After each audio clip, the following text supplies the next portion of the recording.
गरुडगमन तव चरणकमलमिह मनसि लसतु मम नित्यम् गरुडगमन तव चरणकमलमिह मनसि। Welcome to Bhojanalaya Tamil. இன்னைக்கு நம்ம போஜனாலயால பார்க்க போற ரெசிபி பனீர் ஸ்டஃப்டு மசாலா தோசை. ரொம்பவே சிம்பிளான டேஸ்டியான ரெசிபி. பனீர் பிடிக்கிற எல்லாருக்குமே இந்த ரெசிபி ரொம்ப பிடிக்கும், ரொம்பவே ஈஸி. ஸோ இந்த வீடியோக்குள்ளே போகிறதுக்கு முன்னாடி நம்மளோட போஜனாலயா தமிழ் சேனலை மறக்காமல் சப்ஸ்கிரைப் பண்ணிக்கோங்க. இப்போ இந்த ரெசிபி எப்படி பண்ணுறதுன்னு பார்க்கலாம். பனீர் தோசை பண்ணுறதுக்கு ஃபஸ்ட்டு நம்ம பனீர் ஸ்டஃபிங் ரெடி பண்ணிக்கணும். அதுக்கு என்னெல்லாம் கட் பண்ணி வச்சுருக்கேன்னா, நான் ஒரு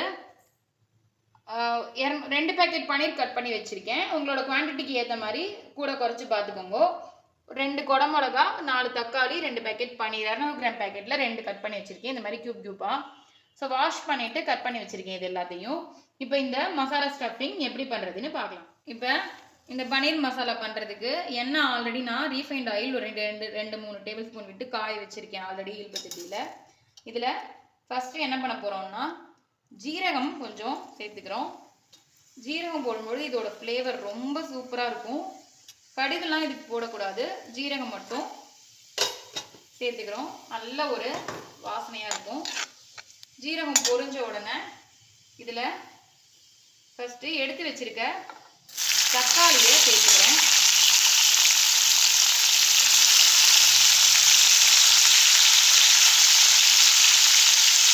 இது நம்ம no onion no garlic recipe. So சிம்பிளாக இருக்கிற ஒரு 2-3 இன்க்ரீடியன்ஸை வச்சு நம்ம செய்ய போகிறோம்.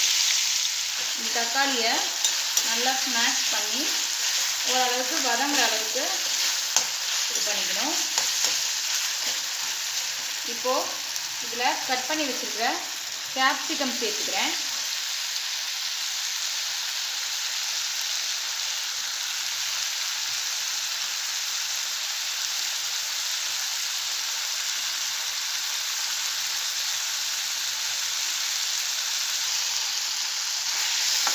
இப்போ நல்லா வதங்கின்னு இருக்கு.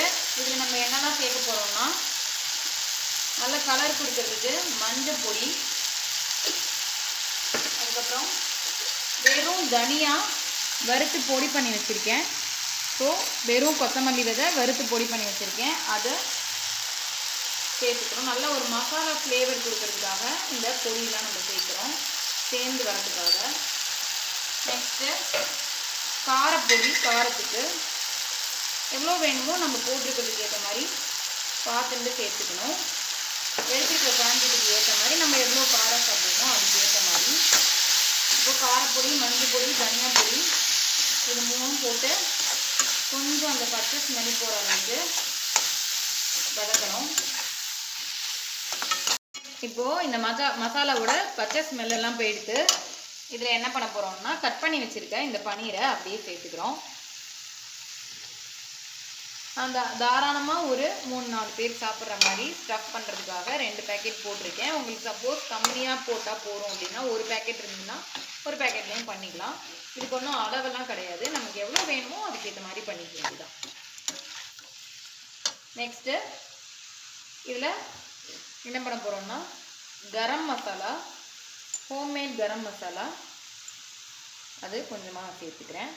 ஸோ இதுதான் இதுக்கு மெயின் இன்க்ரீடியண்ட்டு.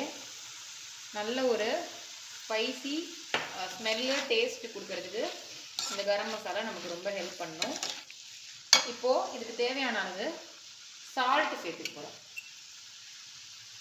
இது வரைக்கும் நம்ம சால்ட்டு சேர்க்கல, ஸோ பார்த்துட்டு சால்ட்டு போட்டுக்க போகிறோம். 2 நிமிஷம் இதெல்லாம் நல்லா வதங்கணும். இப்போது இது நல்லா எல்லாம் ஒன்றா மிக்ஸ் ஆகிடுது. இதில் லாஸ்ட்டாக கொஞ்சமாக கொத்தமல்லி மட்டும் சேர்த்துக்கிறேன். அவ்வளோதான். இதை கலரி விட்டுட்டோம்னா இந்த பனீர் ஸ்டஃபிங் ரெடி. அடுத்து நம்ம இதை வச்சு எப்படி தோசை பண்ணுறதுன்னு பார்க்கலாம். அடுப்பை ஆஃப் பண்ணிடலாம். இப்போ இந்த பனீர் ஸ்டஃபிங் வச்சு நம்ம பனீர் தோசை பண்ண போகிறோம். தோசை மாவு நான் இந்த கன்சிஸ்டன்சிக்கு தருமோ நல்லா கலந்து எடுத்துகிட்டு இருக்கேன். நம்ம மெல்லிஸாக போடணும் தோசை. ஸோ கலந்துன்ட்டு நான் நான்ஸ்டிக்கில் வாங்குறேன், உங்களோட சௌரியம்.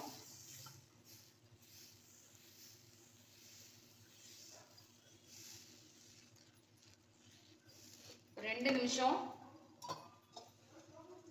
வேகட்டும். நெய் விட்டுக்கிறேன்னா, எண்ணெய் வேணுனாலும் ஊற்றிக்கலாம். 2 நிமிஷம் வேகட்டும். அதுக்கப்புறம் நம்ம ஸ்டஃபிங். இப்போது நல்லா ரோஸ்ட் ஆகிருக்கு. நம்ம இந்த ஸ்டஃபிங் பண்ணியிருக்கோம் இல்லையா, அதை கொஞ்சமாக இந்த மாதிரி எடுத்து வச்சுட்டு, இது நம்ம திருப்பி போடக்கூடாது, ஜஸ்ட்டு அப்படியே எடுத்து அவ்வளோதான், அப்படியே சர்வ் பண்ண வேண்டியதுதான். பாருங்க, சூப்பராக வந்திருக்கு. இன்னொன்று பண்ணி காமிக்கிறேன்.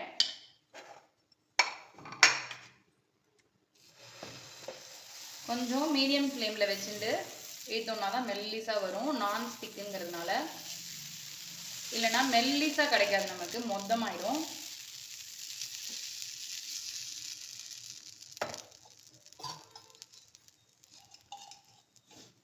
நெய் விட்டுக்கிறேன்.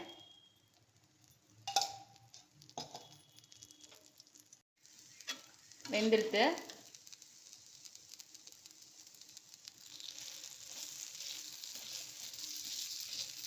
ரொம்ப நடுவில் வச்சோம்னா நமக்கு மடிக்க வராது. ஸோ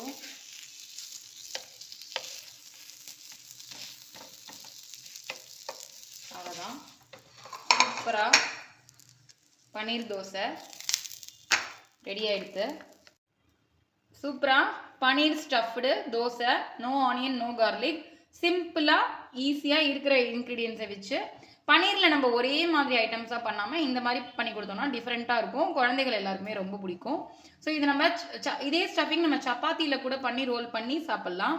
ரொம்பவே ஈஸி தான், ஹெல்த்தியான ரெசிபி. பன்னீர் பிடிக்கிறவா எல்லாருக்கும், பன்னீர் லவர் எல்லாருக்கும் கண்டிப்பாக இது பிடிக்கும். எல்லாருமே மறக்காமல் ட்ரை பண்ணி பார்த்துட்டு எப்படி இருந்துன்னு எனக்கு கமெண்ட் பண்ணுங்க. திரும்ப ஒரு சூப்பரான ரெசிபியில் மீட் பண்ணுறேன். தேங்க்யூ. ராம் ராம்.